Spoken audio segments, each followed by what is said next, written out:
To our channel.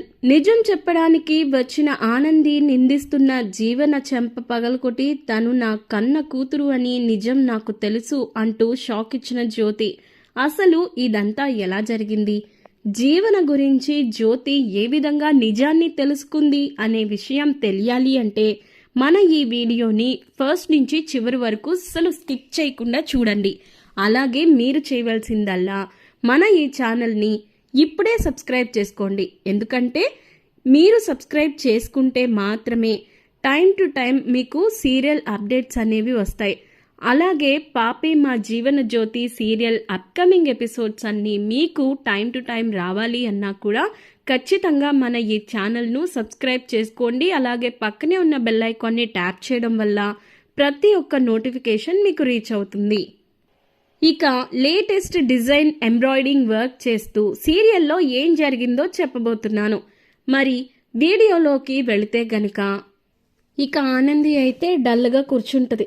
డల్గా కూర్చొని వాళ్ళ అమ్మ గురించి ఆలోచించుకుంటూ ఉంటుంది. ఆలోచించుకుంటూ ఉండేసరికి ఆదిత్య వస్తాడు. ఆనంది, ఎందుకు అంత డల్గా కూర్చున్నావు? ఇప్పుడు ఏమైందని? ఆఫీస్ గురించి కానీ కంపెనీ గురించి కానీ ఆలోచిస్తున్నావా అంటే, లేదండి, ఆఫీస్ గురించి కంపెనీ గురించి ఆలోచించడానికి మీరు ఇంకా అత్తయ్య గారు ఉన్నారు. అత్తయ్య గారి కన్నా పెద్దవాళ్ళు ఇంకెవరుంటారు చెప్పండి నిర్ణయం తీసుకోవడానికి? దాని గురించి ఏం కాదు అని చెప్పి అంటది ఆనంది. మరి ఇంకా దేని గురించి ఆలోచిస్తున్నావు? ఒకవేళ మీ అమ్మ గురించా అని చెప్పి అనగానే, అవునండి, అమ్మ గురించే ఆలోచిస్తున్నాను. కన్న తల్లిని అమ్మ అని నోరారా పిలవలేని దుస్థితి ఏ ఆడపిల్లకి ఈ భూప్రపంచంలో ఉండదేమో కదండి అని చెప్పి బాధపడుతూ ఉంటుంది. ఇక ఆ మాటకి ఆదిత్య ఏమో, అలా బాధపడకు ఆనంది, కొన్ని రోజులే కదా, ఇంకా మనకి స్వామీజీ ఫోన్ చేస్తానన్నారు పంతులు గారు.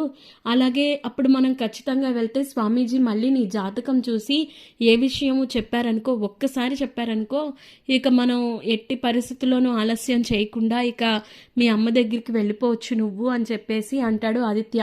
సరిగ్గా అప్పుడే ఆదిత్య ఫోన్కి పంతులు గారు ఫోన్ చేస్తారు. ఫోన్ చేసి, బాబు ఈరోజు మనం స్వామీజీ గారి దగ్గరికి వెళ్ళాలి అనగానే, ఏమైందండి, ఎందుకు అని అడగగానే, అదే బాబు, ఆనంది వాళ్ళ అమ్మని సంబంధించిన గండం ఉందా లేదా తొలగిపోయిందా అనేది తెలుసుకోవడానికి స్వామీజీ గారి దగ్గర నుంచి పిలుపు వచ్చింది. అందుకే మనం వెళ్ళి ఆయనకి ఒకసారి మళ్ళీ జాతకం చూపిస్తే ఖచ్చితంగా అప్పుడు మనకి ఏ విషయం అనేది చెప్తారు అని చెప్పేసి అంటాడు. మంచి వార్త చెప్పారు, ఇప్పుడే మేము ఆమె గురించే మాట్లాడుకుంటున్నాము, ఈలోపు మీరే ఫోన్ చేశారు, మేము ఇప్పుడే బయలుదేరుతున్నామండి అని చెప్పేసి ఆదిత్య ఫోన్ పెట్టేస్తాడు. ఏమైందండి, ఎవరు ఫోను, ఎక్కడికి బయలుదేరుతామంటున్నారు అని చెప్పి కుట్టి అడుగుతుంది. అడిగేసరికి, నీకు గుడ్ న్యూస్, ఇక స్వామీజీ గారి దగ్గరికి వెళ్దామని చెప్పి పంతులు గారు ఫోన్ చేశారు.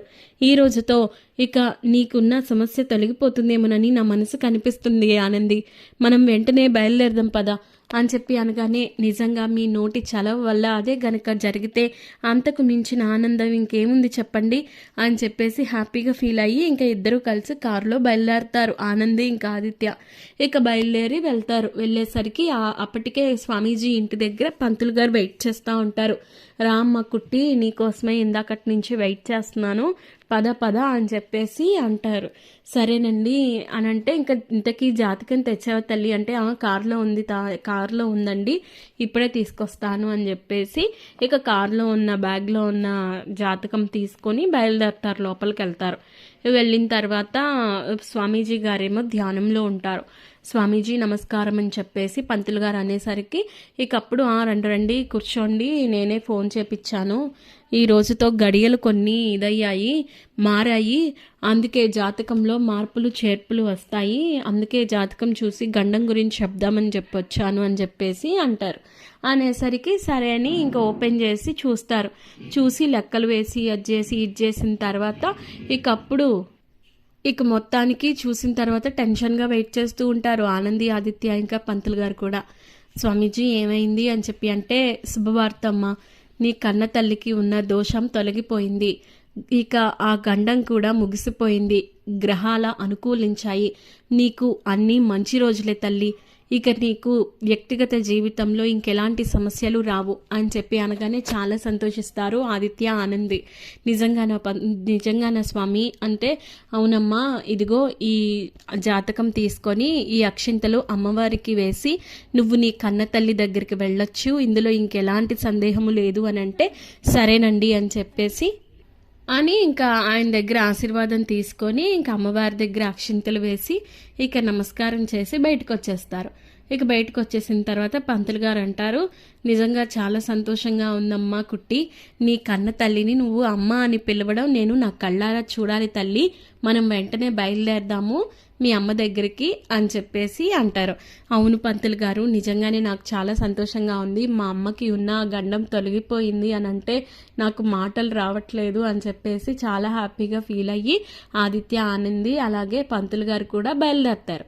కారులో వెళ్ళిన తర్వాత ఏడుస్తూ ఉంటుంది ఆనంది, ఎమోషనల్ అవుతూ ఉంటుంది. ఎందుకు ఆనంది అంత ఎమోషనల్ అవుతున్నావు, నీ తల్లిని కాస్త సేపట్లో నువ్వు అమ్మ అని పిలవబోతున్నావు అని చెప్పేసి ఆదిత్య అంటాడు. ఇక ఆ మాటకి అవునండి, ఎన్ని సంవత్సరాల నా కళ, ఎన్నేళ్ల నా నిరీక్షణ ఈరోజు ఫలించబోతుందండి. ఖచ్చితంగా మా అమ్మని ఈరోజు నేను అమ్మ అని పిలవబోతున్నాను అని చెప్పేసి హ్యాపీగా ఫీల్ అవుతూ ఉంటుంది. ఇంకా ఇల్లు వచ్చింది. ఇల్లు వచ్చేటప్పటికి కొంచెం కంగారుగా, భయంగా, బెణుకుగా ఉంటుంది. ఎందుకు ఆనంది ఇక్కడే ఆగిపోయావనంటే, ఏమో అండి, ఇన్ని సంవత్సరాలు అమ్మని ఎప్పుడు కూడా దూరం నుంచి చూసినా జ్యోతి అమ్మ అనే దగ్గర ఆగిపోయాను. కానీ ఈరోజు మనసారా అమ్మ అని పిలవబోతున్నాను అనేసరికి మనసులో ఏదో తెలియని ఒక భయం ఆవరించిందండి అని అంటే, అది నీలో ఉన్న ఆ సందేహమేమి కాదు, మీ అమ్మ మీద నీకున్న ప్రేమ కాబట్టి ఏం కాదులే, పద లోపలికి వెళ్దాం, ఇక్కడ దాకా వచ్చి బయటే ఉండిపోవడం కరెక్ట్ కాదు అని చెప్పేసి లోపలికి వెళ్తారు. లోపలికి వెళ్ళేసి ఇంకా అసలు మాట రాదు ఇంకా జ్యోతిని చూసి. జ్యోతి ఏమో, అరే భలే వచ్చారే పంతులు గారు, మీరు కూడా వచ్చారా, రండి రండి, ఏంటి ముగ్గురు కలిసి వచ్చారు అంటే ఏదైనా విశేషమా, రండి రండి కూర్చోండి, కాఫీ తీసుకొస్తాను అని అంటది. అంటే అత్తయ్య ఒక్క నిమిషం, కాఫీ ఏం కాదు, ఒక్క నిమిషం మీరు ఉండండి అని చెప్పేసి ఆదిత్య అంటాడు. ఇక జీవన ఏమో జ్యోతిని చూసి ఓ ఎమోషనల్ అయిపోయి ఏడ్చేస్తూ ఉంటే, అయ్యో ఏమైంది ఆనంది, ఎందుకు అంతలా ఏడుస్తున్నావు అని చెప్పేసి బాధపడతా వచ్చి దగ్గరికి తీసుకుంటుంది. ఇక అమ్మ అనగానే ఒక్కసారిగా జ్యోతికి కూడా తెలియని ఏదో ఒక ఫీలింగ్ కలుగుతుంది. ఎప్పుడు జ్యోతమ్మ జ్యోతమ్మ అని చెప్పేసి అన్నా కూడా ఎప్పుడు కలగని ఆ ఫీలింగ్ ఒక్కసారిగా ఇప్పుడు అమ్మ అనేసరికి అదో రకంగా అనిపిస్తుంది. ఏంటమ్మా ఈ కొత్త పిలుపు అని చెప్పి అనేసరికి, అమ్మ నేను నీ కన్న కూతుర్ని అనగానే ఒక్కసారిగా జ్యోతి అలా నుంచుండిపోయి చూస్తూ ఉంటుంది. ఏం మాట్లాడుతున్నావు, నువ్వు నా కూతురువే, నేను చెప్పాను కదా అనగానే, అలా కాదమ్మా, నువ్వు కన్న బిడ్డని అని చెప్పి అనగానే ఒక్కసారిగా ఇంకా అలా నుంచుండిపోద్ది. లోపు సూర్య కూడా వస్తాడు. ఆ మాట విని అలా నుంచుండిపోతాడు. అసలు ఏమంటున్నారు అని చెప్పి అంటుండగానే ఈ లోపు ఇందుమతి, జీవన కూడా వస్తారు లోపల నుంచి వచ్చి చూసేసరికి ఇదేంటి ఇలా చెప్పేస్తుంది, పైగా పంతులు గారిని కూడా తీసుకొచ్చింది అని అంటే, ఇంకప్పుడు ఆనంది అమ్మో అలా నుంచొని చూస్తూ ఉంటుంది. ఆదిత్య కూడా అంటాడు, అవును అత్తయ్య, ఇన్నాళ్ళు ఇంకా ఈ ఆనందియే జీవన అని మీకు తెలీదు, కానీ ఏంటి అంటే ఆనందియే జీవన ఇప్పుడు వరకు కూడా ఎప్పుడు చెప్పుకోలేస్తాను అని చెప్పేసి అలా అంటూ ఉంటాడు. అదేంటి బాబు అని అంటే, ఇంకప్పుడు ఇందుమతికి భయమేసేస్తుంది, ఇదేంటి వీళ్ళు ఇలా మాట్లాడేసుకుంటారు, అమ్మో ఇప్పుడు ఎలారా బాబు, ఇదంతా కానీ తెలిసింది అంటే ఖచ్చితంగా పెద్ద కొంపే మునుగుతుంది అని చెప్పేసి భయపడిపోతూ ఉంటే ఇంకప్పుడు జీవన ఏమో వీళ్ళిద్దరు కొనుక్కుంటారు. ఇమ్మా ఇదేంటి ఇలా చెప్తుంది పెద్దమ్మ, ఇప్పుడు ఏం చేయాలి అది ఇదేని అంటే, అమ్మో నాకు అదే అర్థం కావట్లేదే, ఇప్పుడు ఇది విషయం మొత్తం బయట పెట్టేసేలా ఉంది, పంతులు గారు వచ్చారు అంటే ఖచ్చితంగా గండం గురించి తొలగిపోయిందని ఏమన్నా చెప్పుంటారు, వామ్మో అని చెప్పేసి ఇంక దగ్గరికి వెళ్ళి ఇంక చాలు ఆపండి మీ నాటకాలు అని చెప్పి అంటది ఇందుమతి. ఇక ఆ మాటకి వీళ్ళందరూ షాక్ అయిపోయి అలా చూస్తూ ఉంటారు. నాటకాలు ఏంటి అని ఆదిత్య అంటాడు. మరి లేకపోతే ఏంటి, అసలు ఈ కుట్టి ఏంటి, జ్యోతికి కూతురేంటి అని చెప్పి అనగానే, అవును తన కన్న కూతురే అని చెప్పి అనగానే, ఇక అప్పుడు ఏం మాట్లాడుతున్నారో మీకైనా అర్థమవుతుందా, తను అసలు జ్యోతికి కూతురేంటి, మరి జీవన ఎవరు అని అంటే ఇంకప్పుడు జీవన అసలైన కూతురు కాదు అని చెప్పేసి పంతులు గారు అంటారు. నువ్వు నోరు మూసుకోవయ్యా, నువ్వు నోటుకొచ్చినట్టు మాట్లాడితే అయిపోతుంది అనుకుంటున్నావా అని చెప్పేసి తిట్టిద్ది ఇందుమతి. చూడండమ్మా, మీరు చాలా అమర్యాదగా మాట్లాడుతున్నారు, నేను ఎలా మాట్లాడాను, మీరు ఎలా మాట్లాడుతున్నారు, అసలు మీరు ఏమనుకుంటున్నారు, ఇదంతా కారణం కూడా మీరే కదా అని చెప్పేసి అంటూ ఉంటే, నోర్మి అటు ఇటు తిప్పి మళ్ళీ నా మీద పెట్టావా, అసలు నువ్వు ఏమనుకుంటున్నావు, ఎందుకు వచ్చారు ఇక్కడికి, మీరు లేనిపోని నాటకాలు ఆడి ఆస్తి మీద కన్నేసారా ఏంటి, ఇది ముగ్గురు కలిసిన ఆడిన గూడపుటానియా అంటే ఆదిత్యకి కోపం వస్తుంది. ఆదిత్యకి కోపం వచ్చి అసలు ఏం మాట్లాడుతున్నారో మీకు ఏమైనా అర్థమవుతుందా, మేము ఆస్తి కోసం నాటకాలు ఆడాల్సిన అవసరం మాకు లేదు, నాకే ఉంది కదా బోల్డంత ఆస్తి, ఆనందికి ఏం తక్కువ, కానీ తన కన్న తల్లి దగ్గరికి వచ్చి తను బాధపడుతుంటే మీరు ఇప్పుడు ఇలా మాట్లాడడం కరెక్ట్ కాదు అని చెప్పేసి అంటాడు ఆదిత్య. నేను ఒప్పుకోను, అసలు వీళ్ళంతా కూడా నాటకం ఆడుతున్నారు, ఇగో ఇన్నాళ్ళు ఈ కుట్టి జ్యోతమ్మ అని పిలిచినప్పుడే నాకు అనిపించింది, డౌట్ వచ్చింది, ఎక్కడో ఎప్పుడో ఒక రోజు ఖచ్చితంగా నాటకాలు ఆడతారని చెప్పేసి అంటది. ఇంకా ఇందుమతి అయితే ఇక ఆ మాటకి జీవన కూడా కావాలని, అవును ఈ కుట్టి అన్ని నాటకాలు ఏదో మభ్య పెట్టింది, బావగారిని కూడా మభ్య పెట్టినట్టుంది, ఇగో ఈ పంతులు గారిని తీసుకొచ్చి నాటకాలు ఆడుతుంది అని చెప్పి అనేసరికి ఇంకా జ్యోతికి కోపం వస్తుంది. చాలా ఆపుతారా, అసలు ఏంటి ఆనంది ఇదంతా అనంటే ఇక అప్పుడు ఆనంది ఉన్న విషయం మొత్తం చెప్పేసిద్ది. నువ్వు నా కన్న తల్లివి అని ఎప్పుడో తెలిసిందమ్మా, కాకపోతే నీకు గండం ఉందని స్వామీజీ గారు చెప్పారు, అందుకే ఇన్ని సంవత్సరాలు ఆగాల్సి వచ్చింది, అందుకే నిన్ను నోరారా కూడా అమ్మ అని పిలవలేకపోయానమ్మా అని చెప్పేసి బాధపడేసరికి ఇక పంతులు గారు కూడా చెప్తారు, అవునమ్మా తనే నీ కన్న కూతురు, ఇన్నాళ్ళు కూడా నీకు ప్రాణానికి ప్రమాదం అన్న విషయం తెలుసుకొని ఇన్నాళ్ళు నిన్ను అమ్మ అని పిలవకుండా ఆగిపోయింది, కానీ ఈ రోజే మాకు తెలిసిన విషయం ఏంటంటే స్వామీజీ గారు చెప్పారు, మీకున్న గండం తొలగిపోయింది, మీకు ఇంకెలాంటి ప్రాణగండం లేదు అన్న విషయం తెలిసాకే మేము ఇట్నుంచిటే బయలుదేరాము, అదే విషయం మీకు చెప్తున్నాము, పాపం కుట్టి ఇన్నాళ్ళు ఎంతో మానసిక వేదన అనుభవించిందమ్మా, కన్న తల్లిదండ్రులే ఎదురుగుండా ఉన్నా కూడా పిలవలేని పరిస్థితికి వచ్చి తను ఎంత బాధపడిందో నేను కళ్ళారా చూశాను అని చెప్పేసి పంతులు గారు అంటారు. ఇక అప్పుడు ఆదిత్య కూడా చెప్తాడు, అవునత్తయ్య గారు, పంతులు గారు చెప్పేది పచ్చి నిజం, పాపం ఆవిడ చాలా బాధపడ్డారు, ఇంకా ఆనంది చాలా బాధపడేది, రోజు కూడా ఏడుస్తూనే పడుకునేది, ప్రశాంతంగా ఏ ఒక్క రోజు కూడా ఫుడ్ తినేది కాదు, ఈ రోజు చాలా హ్యాపీగా అనిపించింది అది ఇది అని చెప్పేసి అంటాడు.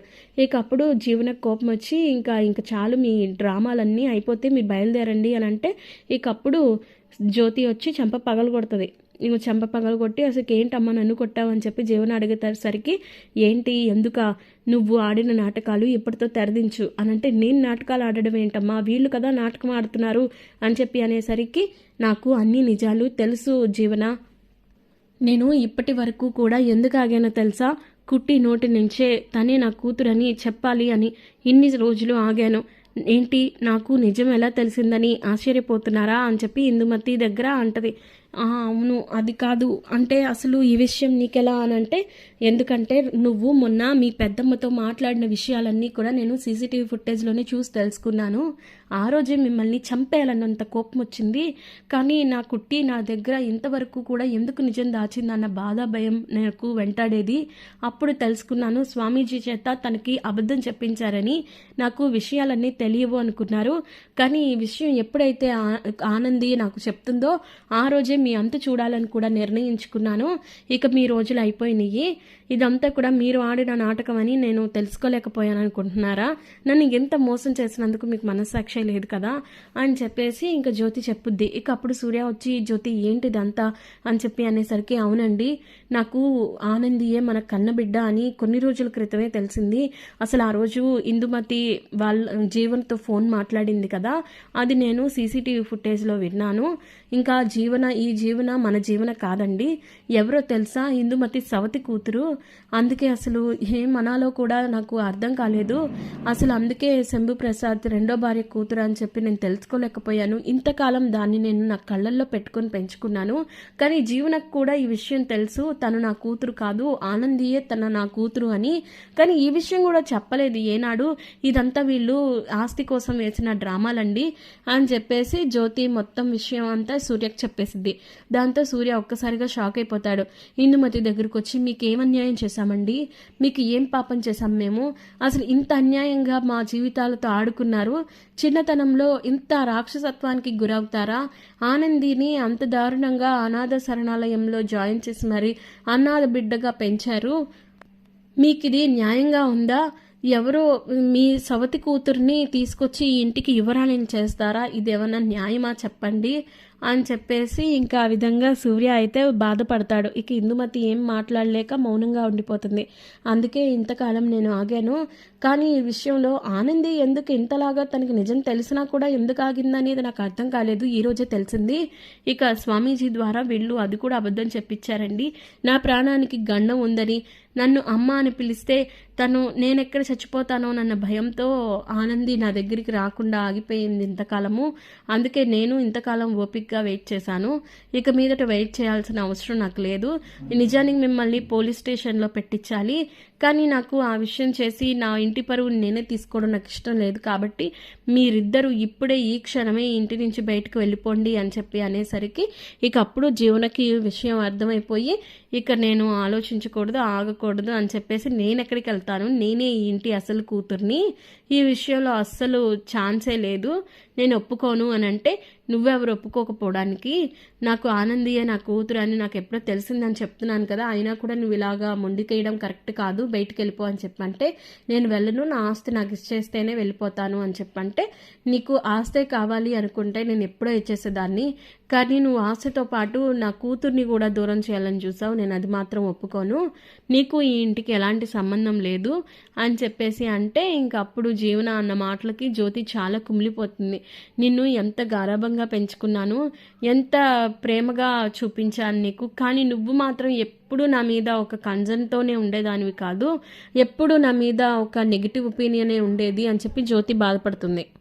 అలా అయితే నేను కోర్టులో కేసేస్తాను అంటది జీవన. ఇక ఆ మాటకి జ్యోతి షాక్ అయ్యి నువ్వు కోర్టులో కేసు వేసుకుంటావో ఇంకెక్కడ కేసు వేసుకుంటావో వేసుకో, నాకు అసలు నీకు ఎలాంటి సంబంధం లేదు, కానీ ఇన్నాళ్ళు నీ మీద ప్రేమ పెట్టుకుని పెంచుకున్నాను కాబట్టి నీ జీవితం సెటిల్ అయ్యేలాగా చేశాను కదా, నువ్వు సునంద ఇంటికి కోడలు అయ్యావు, ఇంకేం కావాలి నీకు, నీకు ఆస్తే కాదా కావాలి, ఇస్తాను, కానీ సమానంగా ఇస్తాను ఆనందితో పాటు, కానీ నువ్వు మాత్రం ఇక్కడి నుంచి నాకు కన్నబిడ్డగా ఉండడానికి వీల్లేదు అని చెప్పేసి అంటది జ్యోతి.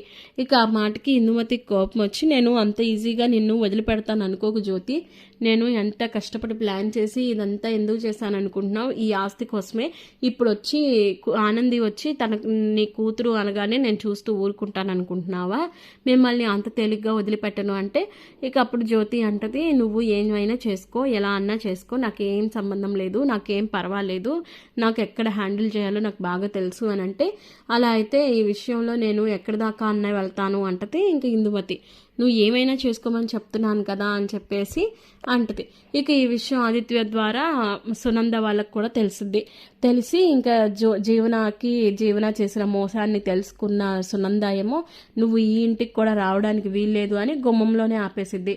ఇక ఏంటి అత్తయ్య గారు మీరేం మాట్లాడుతున్నారంటే నువ్వు నాకు అసలు కోడలువే కాదు, నీలాంటి మోసగత్తిని నేను ఎక్కడా చూడలేదు, నీకు ఇన్ని నేరాలు ఇన్ని విషయాలు తెలిసినా కూడా నువ్వు ఏనాడు కూడా బయట పెట్టలేదు, ఎంతో చక్కగా ప్లాన్ చేశావు, ఆనంది జీవితాన్ని నాశనం చేయాలని చూసావు, ఈ ఇంట్లో కూడా ఆనందిని అస్సలు సాధించకుండా వదిలిపెట్టలేదు, నేను నిన్ను క్షమించను, చైతు దీన్ని బయటికి గెంటేరా అనగానే అవును నువ్వు ఇంట్లోకి రావద్దు, వదినికి అంత దారుణంగా మోసం చేసావు, నువ్వు వదిని జీవితాన్ని నాశనం చేయాలని చూసా, అలాంటి నిన్ను ఎలా క్షమిస్తాననుకుంటున్నావు అని చెప్పి చైతు కూడా అంటాడు. ఏంటి మీరందరూ కలిసి ఒక్కటైపోయి నన్ను వెలేస్తారా, నేను అంత ఈజీగా అయితే మిమ్మల్ని ఎవరిని కూడా వదిలిపెట్టను, అటు జ్యోతి అమ్మని అట్లాగే ఇప్పుడు మిమ్మల్ని కూడా వదిలిపెట్టను, మీ మీద ఎలా పగ సాధించుకోవాలో ఎలా ఖర్చు తీర్చుకోవాలో నాకు బాగా తెలుసు అని చెప్పేసి జీవన అంటది. ఇక ఆ మాటకి ఇందుమతి ఏమో జీవనాన్ని తీసుకొని బయటకు వెళ్ళిపోద్ది. మరి ఇప్పుడు జీవన ఇందుమతి ఎక్కడికి వెళ్తారు, వెళ్ళి ఏం చేస్తారు, ఇప్పుడు ఆనంది జీవితాన్ని స్పాయిల్ చేయడానికి జీవన ఎలాంటి పన్నాగం పన్నుతుంది, ఇటు సునంద గెంటేసింది, అటు జ్యోతి సూర్యలు గెంటేశారు, ఇప్పుడు జీవన దారి ఎటువైపు, జీవన ఏం చేస్తుంది, జీవనకి తోడుగా ఇందుమతి కలిసి ఏం ప్లాన్స్ వేయబోతున్నారు అనేవి అన్నీ తెలుసుకోవాలి అనుకుంటే మీరు మా ఈ ఛానల్ని ఖచ్చితంగా సబ్స్క్రైబ్ చేసుకోవాలి. ఎందుకంటే పాపే Jeevan Jyoti serial upcoming episodes వరకు మీరు వెయిట్ చేయాలి. కాబట్టి ఆ ఎపిసోడ్స్ అన్నీ మీకు టైం టు టైం రీచ్ అవ్వాలి అంటే మా ఈ ఛానల్ని ఖచ్చితంగా సబ్స్క్రైబ్ చేసుకోవాలి. అలాగే పక్కనే ఉన్న బెల్ ఐకాన్ని ట్యాప్ చేయండి. అప్పుడే మీకు నోటిఫికేషన్స్ అన్నీ రీచ్ అవుతాయి. ఇక చాలామంది మన వీడియోని చూస్తున్నారు కానీ ఎవరు కూడా ఛానల్ని సబ్స్క్రైబ్ చేసుకోవట్లేదు. మీరు ఛానల్ని సబ్స్క్రైబ్ చేసుకుంటే మాత్రమే మీరు అందరికన్నా ముందుగా సీరియల్ ఎపిసోడ్ని చూడగలుగుతారు. అలాగే మీరు చేసే ప్రతి చిన్న లైక్ మా ఛానల్కు చాలా సపోర్టివ్గా ఉంటుంది. కాబట్టి మా పాపే మా ఈ జీవన జ్యోతి సీరియల్ ఎపిసోడ్ మీకు కనుక నచ్చినట్లయితే మీరు లైక్ చేయండి. అలాగే మీ